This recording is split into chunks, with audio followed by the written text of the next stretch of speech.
título de la charla pasada, el domingo pasado, era Puertas Abiertas. Y fue justo lo que hizo la muerte de Esteban. La muerte de Esteban logró que el Evangelio, a través de muchas personas que antes estaban cómodas en Jerusalén, llegaran a otras regiones donde antes no habían llegado y enseñaran el Evangelio. Eso fue lo que logró la muerte de ese primer mártir, de ese primer hombre, a causa de lo que él creía. Ahora, uno esperaría que la muerte de Esteban parara la persecución.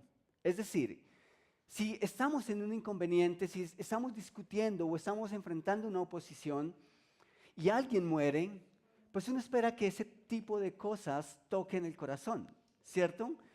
Pues la cosa estaba tan aguda en el tiempo de la iglesia que hubo una muerte. Y uno esperaría que la oposición dijera, basta ya. ¿Tenemos que ver más muertes? ¿O va a bastar la muerte de una persona para que nosotros entendamos que este no es el camino? Eso no fue lo que pasó. Lo que uno lee en el relato bíblico es que lo que hizo la muerte de Esteban fue intensificar la persecución. O sea, la muerte de Esteban no fue el final de la oposición, sino fue apenas el comienzo. Y nosotros vamos a estar estudiando esta mañana las repercusiones mucho más allá de la muerte de Esteban.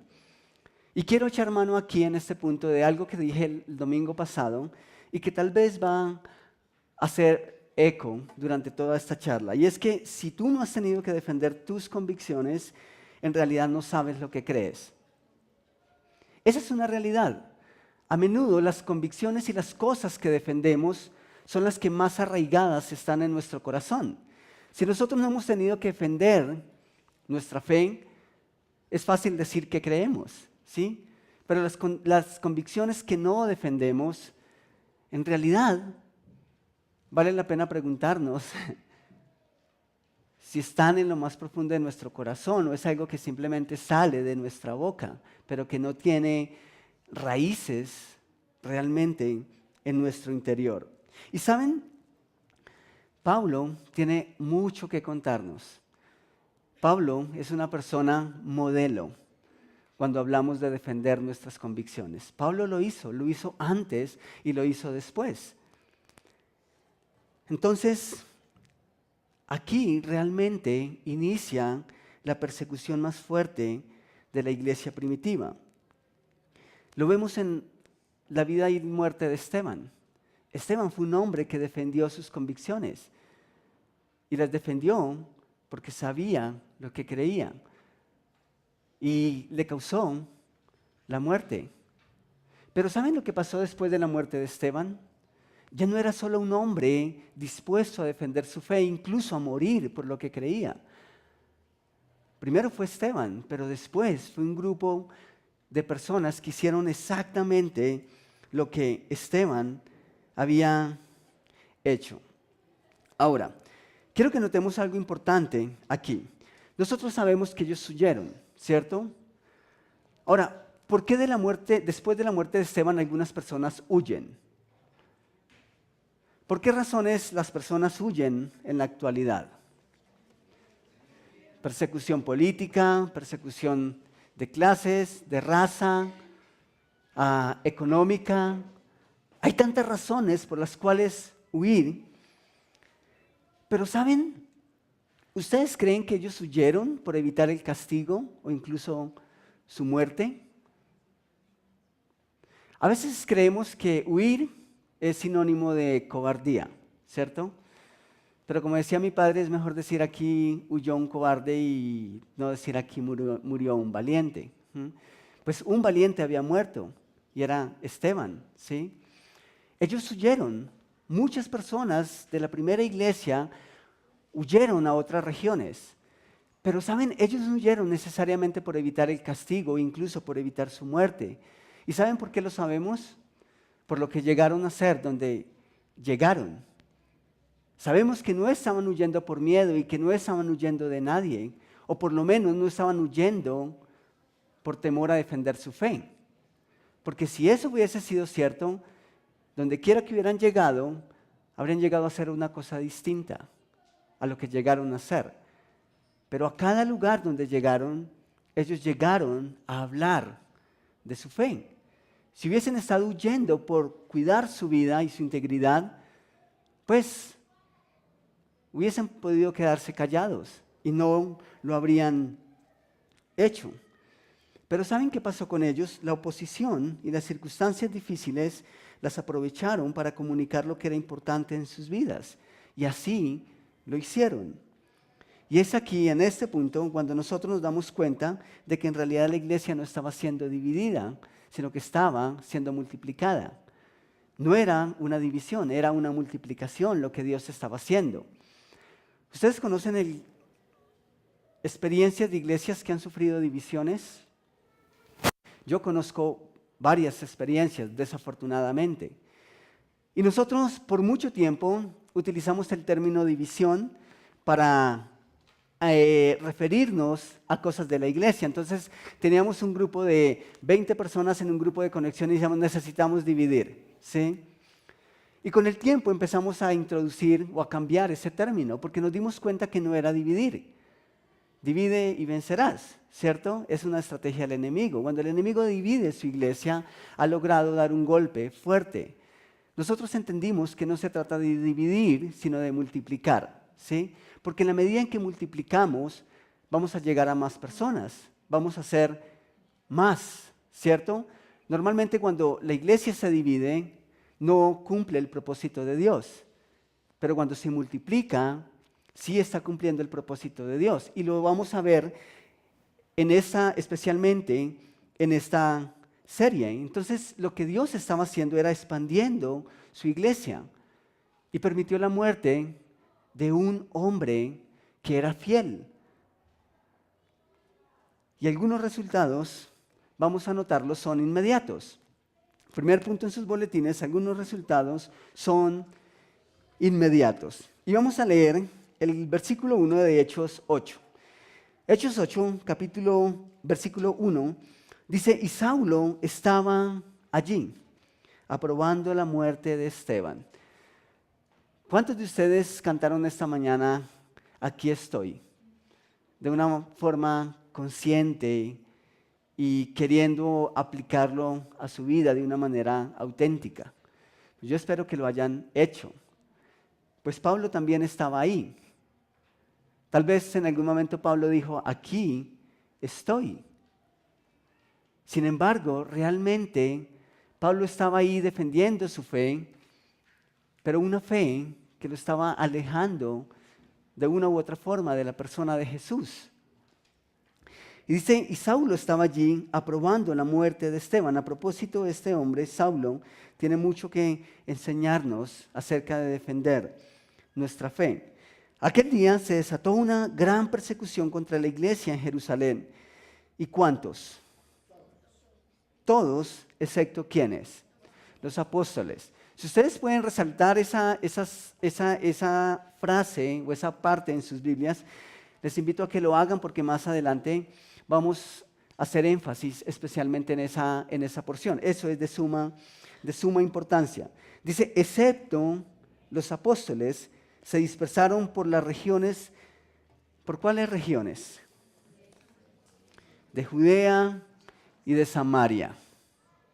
Interesante, muy, muy interesante. Ahora es cuando las distancias no parecen tan largas a la hora de hacer la tarea que Dios les había dado. En la huida, los destinos más cercanos eran Judea y Samaria. Pero, ¿por qué ellos no habían ido antes? Es una buena pregunta. Si estaba tan cerca, ¿por qué ellos no habían ido antes de que Dios permitiera la muerte de Esteban? Esa es, por naturaleza, una de las maneras en que nosotros actuamos. Por ejemplo, yo recuerdo cuando murió mi padre. Llegó un punto, cuando él murió, que yo dije, no. Muchas cosas que antes no podían esperar, tuvieron que esperar. Y el mundo no se desbarató, el mundo no se acabó. La iglesia no dejó de funcionar. Pero a veces actuamos de esa manera. Sacamos tiempo para algo cuando ya no tenemos tiempo. Ustedes miran en los funerales y pueden ratificar esa realidad. Familiares, hijos viajan desde muy lejos y realizan viajes que antes no pudieron hacerlos. Antes fue imposible, antes no se pudo. Pero ¿cómo es que las crisis nos llevan a dar los pasos que sí pudimos dar antes? Solo que esperamos hasta el último momento. Y de una u otra forma era lo que estaba ocurriendo con la iglesia primitiva. Ahora, noten algo interesante. En Hechos, 7 capítulos antes, Hechos 1, versículo 8, noten lo que leemos. Pero cuando venga el Espíritu Santo sobre ustedes, recibirán poder y serán mis testigos tanto en ¿dónde? En Jerusalén, como en toda Judea y en ¿dónde más? En Samaria y hasta los confines de la tierra. ¿Notan lo que está ocurriendo? ¿Ustedes creen que estas personas que huyeron de la iglesia llegaron a Judea y a Samaria por casualidad? No, era justo el plan que Dios había trazado desde el principio. Es decir, el plan de Dios, el plan que Dios trazó, se cumple o no se cumple. Se cumple bajo nuestra obediencia o nuestra desobediencia. Y nosotros tenemos la oportunidad de decidir si obedecemos o no al llamado de Dios. Si lo hacemos por obediencia o esperamos que Él intervenga y que Él diga, no, ya, es hora, necesitas hacerlo. ¿Noten lo que había ocurrido? Él les dijo, no se muevan de Jerusalén hasta que descienda el Espíritu Santo. ¿El Espíritu Santo había descendido? ¿Sí o no? Sí, había descendido. ¿La iglesia en Jerusalén había crecido y era una iglesia sólida? Sí, era una iglesia sólida. ¿Recuerdan que poco antes yo creo que en promedio era una iglesia que superaba los 12,000 miembros? Si en una sola ocasión se habían unido 3,000 personas, tal vez sin contar mujeres y niños, y así ocurrió como por 3 ocasiones, entonces era una iglesia inmensa, una iglesia que ya tenía la capacidad de haber enviado e incentivado la salida de personas más allá, pero ellos no lo hicieron. Y cuando nosotros no obedecemos, ¿qué hace Dios? ¿Dejarnos tranquilos? ¿Hacer caso omiso a nuestra desobediencia? No, Dios interviene y lo hizo con la iglesia primitiva. Y llegaron a donde antes no habían llegado. Y donde yo sospecho que si Dios no permite la muerte de Esteban, habían pasado años tal vez, y ellos hubiesen seguido en Jerusalén. En Hechos, volvemos al capítulo 8, versículos 4 al 5, leemos que los que se habían dispersado predicaban la palabra por donde quiera que iban. Felipe bajó a una ciudad de Samaria y les anunciaba al Mesías. ¿Quién envió a Felipe? ¿La iglesia? ¿Quién envió a Felipe a Samaria? Dios mismo. De aquí en adelante vamos a notar un patrón característico y un patrón bíblico a la hora de pensar en las misiones. Existe una iglesia que envía misioneros. Hay agencias que envían misioneros a diferentes lugares del mundo. Pero ¿quién envió a Felipe? No lo hizo la iglesia. Eso fue un mandato directo de Dios. ¿Y adivinen qué hizo Felipe? ¿Felipe se esperó? No.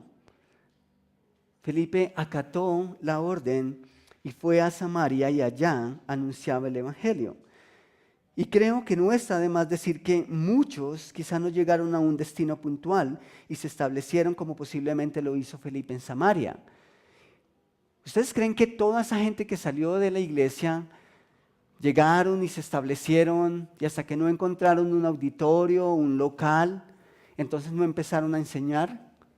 Yo no lo veo así. De hecho, la Escritura dice que predicaban la palabra ¿en dónde?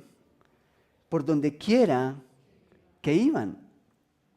O sea, ellos no necesitaron un púlpito, no necesitaron un atril para hacerlo. Nosotros a veces sí creemos que necesitamos una sala, un auditorio, un equipo de alabanza. Creemos que necesitamos un video beam para que la gente no lastime sus ojitos leyendo la letra pequeña en las Biblias. Pero ellos no lo tuvieron, no tuvieron nada de eso. ¿Y saben eso qué implica, iglesia? Que ustedes y yo también podemos predicar por donde quiera que vayamos. Usted y yo podemos hacerlo. Hablábamos esta semana en el grupo de conexión de que a veces tenemos miles de excusas. Decimos es que no tenemos el conocimiento suficiente, es que soy muy tímido, es que. Pero ¿saben? Esta gente no necesitó muchas cosas que nosotros consideramos necesarias para poder enseñar. Dice que iban por donde quiera que iban, enseñaban y predicaban. Era una travesía, no era un lugar tal vez específico o puntual. Y saben, yo creo que en la iglesia en Jerusalén tal vez tenía un auditorio, tal vez tenía un atril, tal vez tenía algunas comodidades, pero saben, cuando la iglesia se reunía a enseñar en Jerusalén, ¿ustedes creen que la gente de Judea escuchaba? Yo creo que no. ¿La gente en Samaria escuchaba la predicación que se daba desde Jerusalén? No. La única forma de que esa enseñanza llegara es que alguien fuera hasta allá. Y es exactamente lo que Dios propicia. Ahora, pensemos un poco en Felipe. ¿Recuerdan ustedes dónde aparece Felipe por primera vez en las Escrituras? Lo leímos hace 8 días.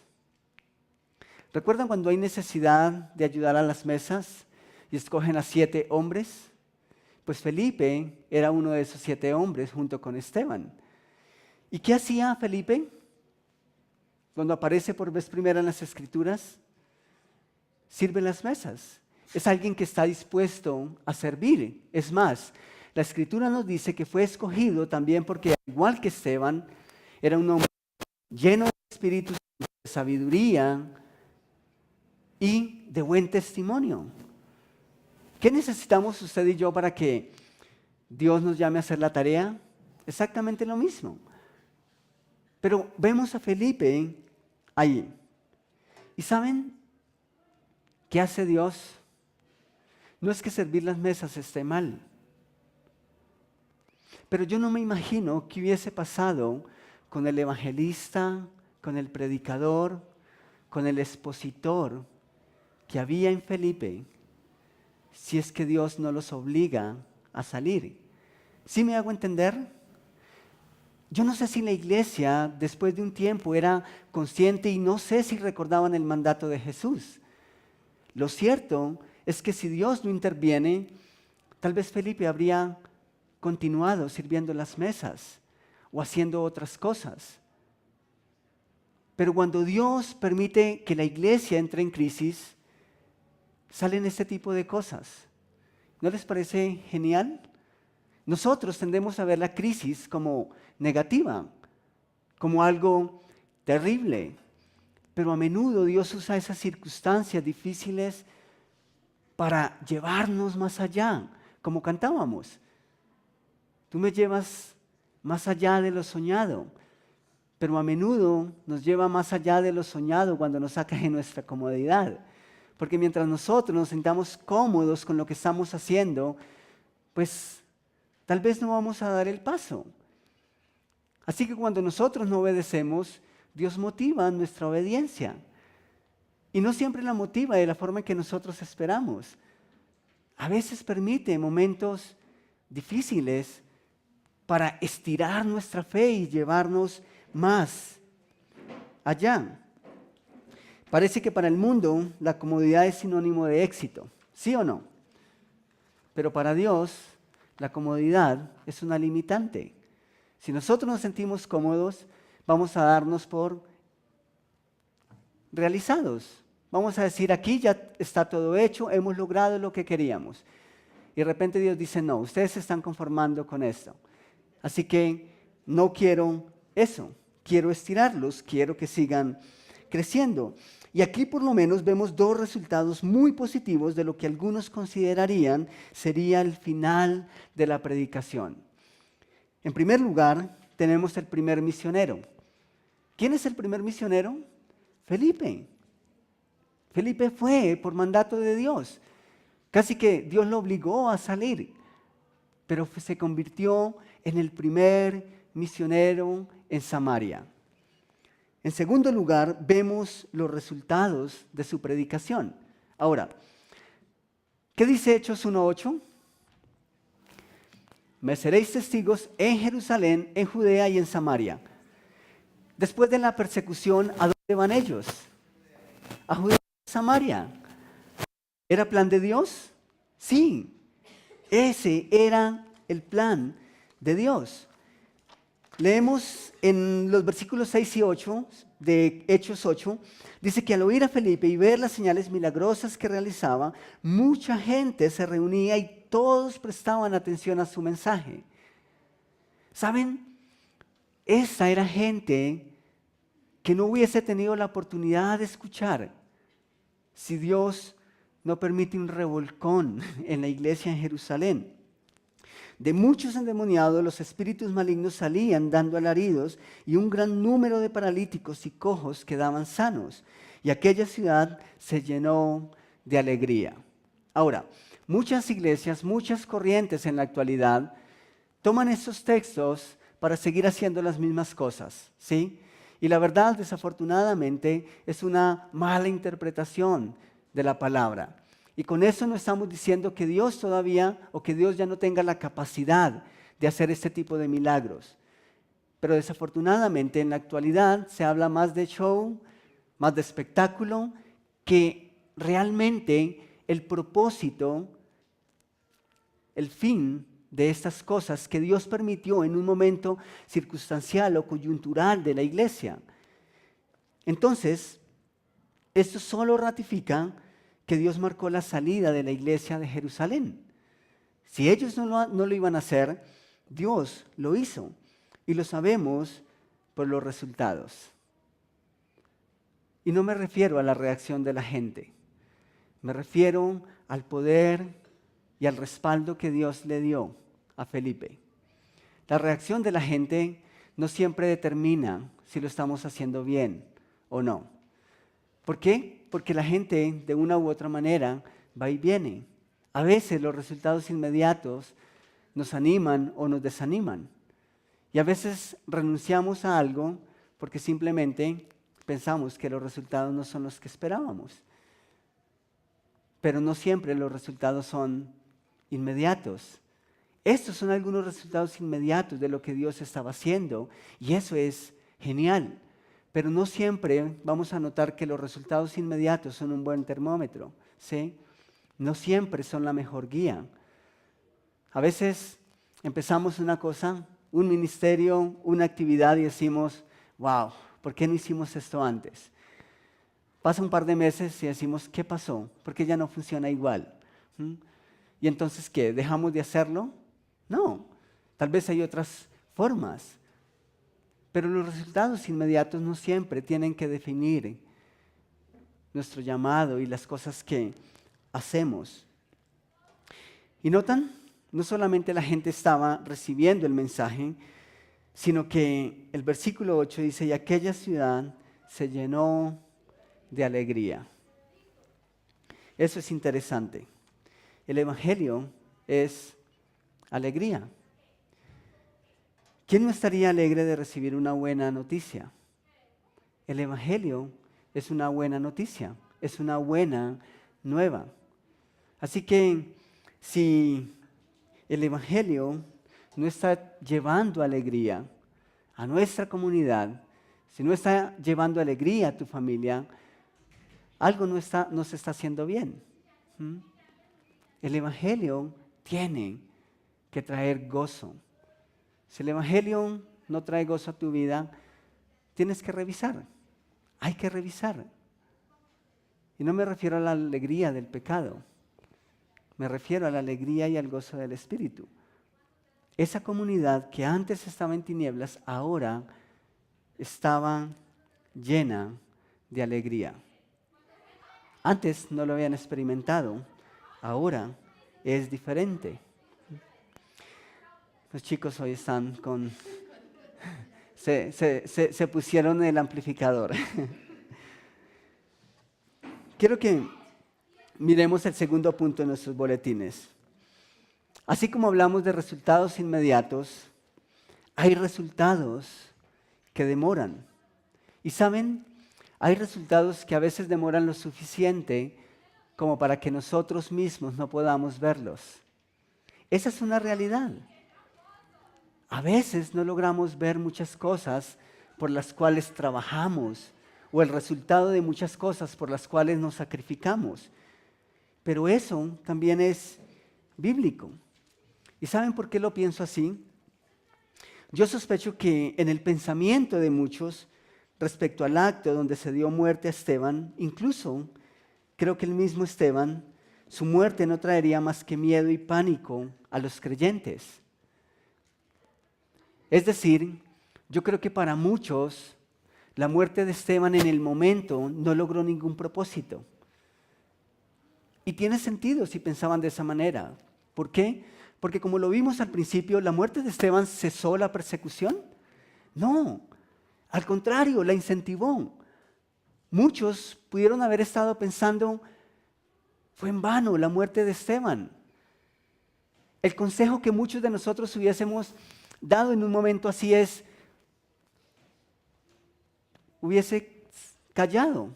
¿Por qué tenías que hablar y haber sido tan fuerte con la oposición? Tal vez vivo eras más útil. Ese es mi pensamiento en muchas ocasiones. Y sospecho que es el pensamiento de muchos de nosotros en circunstancias similares. Ahora Esteban estaba muerto. ¿Dónde estaba la iglesia? Por todos lados, dispersa. Parecía negativo, pero era algo que Dios tenía bajo control todavía. Ya por lo menos vimos que por lo menos la iglesia no se quedó quieta. En el caso de la muerte de Esteban, su muerte no silenció a Pablo, tampoco aparó la persecución, pero habían resultados que se estaban notando y que se hacían evidentes. Poco a poco, incluso, imagino que Felipe fue inspirado por su muerte. ¿Ustedes alguna vez han sido inspirados o desafiados por las decisiones que han tomado amigos, familiares, tal vez por las decisiones que han tomado algunas personas de la iglesia? ¿Sí o no? Sí. A menudo las decisiones que tomamos inspiran a otros y a menudo nosotros somos inspirados por las decisiones que toman otras personas. Y a veces esas personas no lo saben, ¿cierto?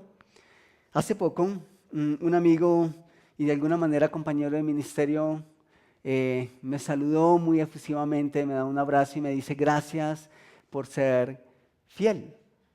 Y pues había algunas cosas a las cuales se refería. Pero lo que él no sabía es que su vida, él, y en más de una ocasión, ha sido fuente de inspiración para mí. Y yo no se lo he dicho. Y tal vez él no lo sabe.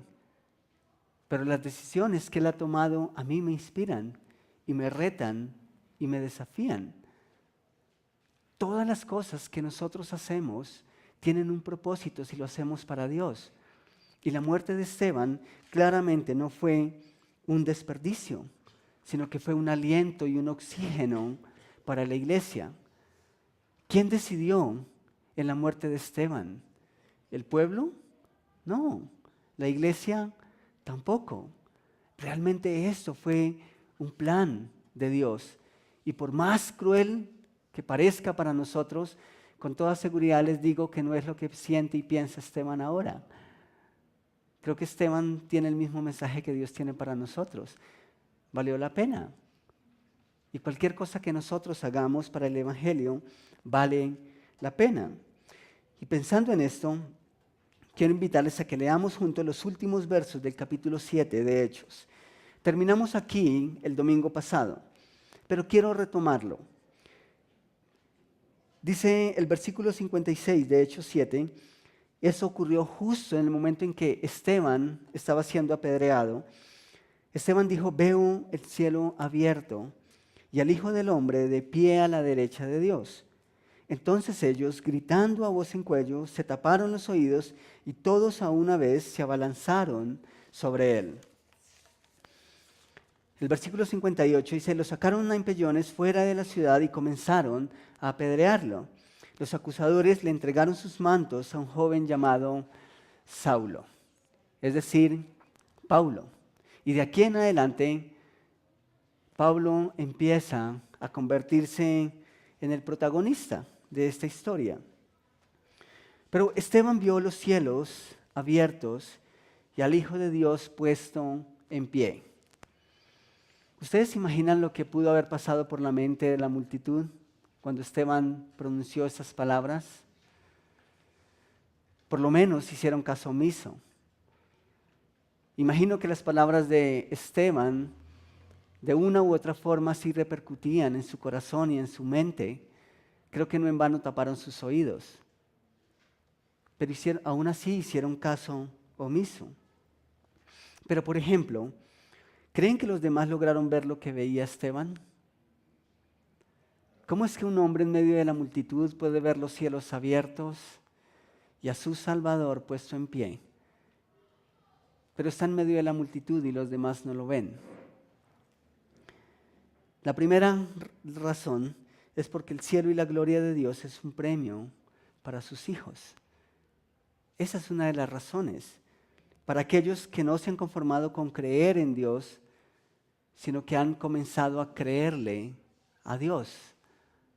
Con los que han decidido escuchar su voz e ir más allá. Y saben, por lo menos Saulo tampoco lo vio esa vez. Saulo no pudo ver lo que Esteban sí veía, pero Pablo lo vería. Un poco más adelante, y solo un poco más adelante, Pablo logró ver lo que antes le había sido imposible. Yo creo que si en esa ocasión Pablo ve, no sé qué hubiese pasado, pero sabemos que ahora Pablo lo ve por lo que ocurrió en esa ocasión. Y vamos a mirar en Hechos un capítulo más adelante, capítulo 9, versículos 1 al 6. Y noten lo que ocurre ahora con Pablo.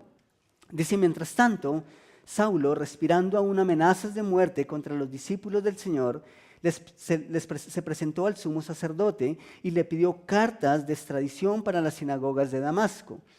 Tenía la intención de encontrar y llevarse presos a Jerusalén a todos los que pertenecieran al camino, fueran hombres o mujeres, es decir, llevar presos a todos los que dijeran ser creyentes de Jesús, ser seguidores de Jesús. En el viaje sucedió que al acercarse a Damasco, una luz del cielo relampagueó de repente a su alrededor. Él cayó al suelo y oyó una voz que le decía, Saulo, Saulo, ¿por qué me persigues? ¿Quién eres, Señor? Oyó una voz que le decía, ¿quién eres, Señor? Preguntó, yo soy Jesús, a quien tú persigues, le contestó la voz. Levántate y entra en la ciudad, que allí se te dirá lo que tienes que hacer. Yo sospecho que en aquella ocasión Pablo recordó a Esteban. Yo creo que Pablo pensó por un instante lo que veía Esteban. Y yo creo que se preguntó cómo fue posible que en esa ocasión yo hubiese ignorado esta verdad, que hubiese ignorado esta realidad. Imagino que debió preguntarse cómo es que no pude verlo esa vez. Pablo no vio a Jesús en la muerte de Esteban, pero ahora lo escuchaba y de una u otra forma lo veía. Y tan seguro estaba de la persona en la que creía Esteban, que cuando Jesús se le apareció, no dudó un solo instante en creer que era la misma persona a la cual Esteban había visto y por la cual Esteban había sido capaz de entregar su propia vida. Y no solo eso, sino que Pablo se dispone al servicio de Jesús. ¿Había algo más que Pablo necesitaba ver? Creo que no. Ya, ahora Jesús era real en su vida. ¿Y saben por qué fue real para su vida? Porque Esteban lo había visto y lo había creído. Iglesia, si nosotros no lo vemos, si nosotros no lo creemos y si nosotros no lo vivimos, ellos allá afuera tampoco lo van a ver, tampoco lo van a creer y tampoco lo van a querer vivir. Esa es una realidad. De una u otra forma, eso es una realidad. Esteban lo vio y lo creyó y lo vivió. Y ahora Pablo lo ve, lo cree y está 100% dispuesto a vivirlo. Y eso sigue siendo real para nosotros. Esa es una realidad. Si tú no lo crees, ¿cómo lo vas a enseñar? Si tú no lo ves, ¿cómo esperas que otros puedan verlo?